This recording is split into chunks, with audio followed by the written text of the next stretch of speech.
Hey guys, this is Dylan Atcherson over here at Fulenwider Dodge. I'm going to show you today how to customize your 12-inch screen in the UConnect 5 system on this beautiful 2024 Ram 3500 Limited.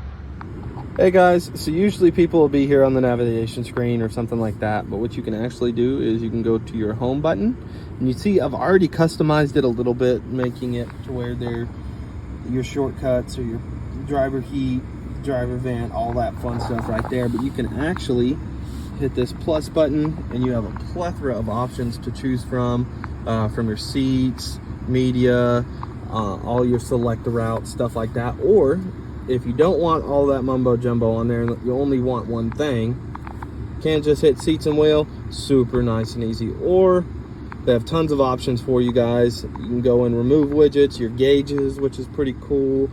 So you've got all your gauges right here for your oil, your coolant, trailer brake, trans temperature, all so that you are good to go on that end. And scroll over, you can add more widgets into here. Bam, so that way you can have your home screen have every little thing that you could possibly want, so that way you never have to worry about going to a different screen on here and being distracted. Hey guys, I hope you found this one useful. Not a lot of people know that you can customize your home screen to make it as simple and as easy as you would like it to be. Guys, if you have any questions, please don't be afraid to stop over here at 9610 Interstate Highway 20. Thank you guys from your friends at Fulenwider Dodge.